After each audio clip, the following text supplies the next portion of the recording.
Dooboo's Diary, episode number 15. Welcome to another episode of Dooboo's Diary. In this episode, we're going to talk about Dooboo's recent neuter and aftercare. Dooboo has turned 7 months old, and he got neutered about a week ago. Typically, if you're going to neuter your puppy, you're going to do it when he's somewhere between 6 to 12 months old.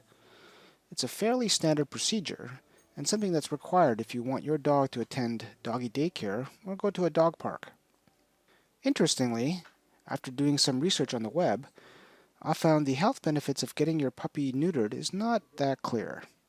If you have a smaller or medium-sized dog, the benefits are generally positive. Neutered dogs tend to live longer and healthier lives.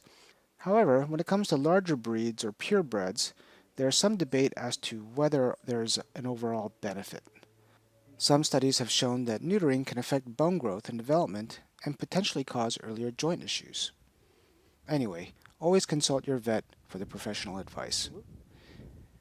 Dooboo lately has liked to mark territories quite a bit when we're on walks, and he likes to mount other dogs way too much when he has friendly encounters with them. We're hoping by neutering him, he'll be less hyper with other dogs and stop mounting them, and make him generally more calmer. Having a calmer dog doesn't always happen after neutering, but we really hope this is the case. In any event, because we do want to keep Dooboo in doggy daycare once a week, we have to get him neutered. We also want to take him to an off-leash dog park at some point as well. And as I mentioned before, it's best to get your dog spayed or neutered before they go to one of these parks. We dropped Dooboo off early in the morning and picked him up at 4:30 in the afternoon. He was still pretty out of it when we picked him up, but apparently still clever and energetic enough to get out of his e-collar. So what are e-collars? They're short for Elizabethan Collars, which I guess resemble the collars that were popular in fashion way back when. For dogs, the standard one that everybody knows about are the plastic cone-shaped ones that are put around a dog's neck. The main purpose of these is to prevent the dog from licking the incision where the surgery was performed. These typically need to be on the dog for at least a week, sometimes longer, for the incision to completely heal. For Dooboo, the plastic one was pretty uncomfortable for him, and he was pretty awkward walking around with it. After surgery, we gave him a smaller portion of food as recommended by our vet for the first night.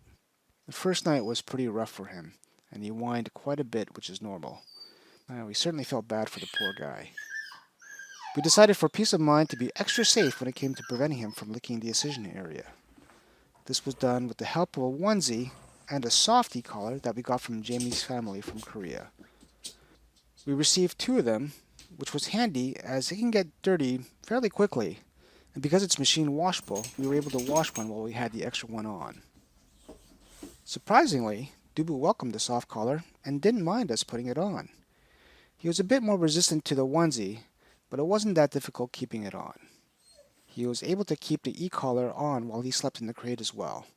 It worked great at preventing him from licking his incision, as well as giving him a comfortable pillow while he was sleeping. The only thing that caused an issue was the string tie. He chewed and ate a chunk of it while he was in his crate, but I was able to tuck it in on the other side so he couldn't find it afterwards. We made sure we inspected the incision area on a regular basis, at least a few times a day, to see there's no continual swelling, redness, or discharge coming out of it. For the first few days, we also made sure his physical activity was minimized to only going out for potty breaks. This was challenging as Dooboo is a high-energy dog.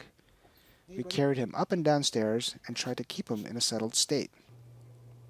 We got extra medication along with the standard pain medication to keep him in a sedated mood, but found it didn't really make that huge of a difference. So we're almost to the point where he doesn't need to wear the e-collar and onesie anymore, and everything is going fine for now.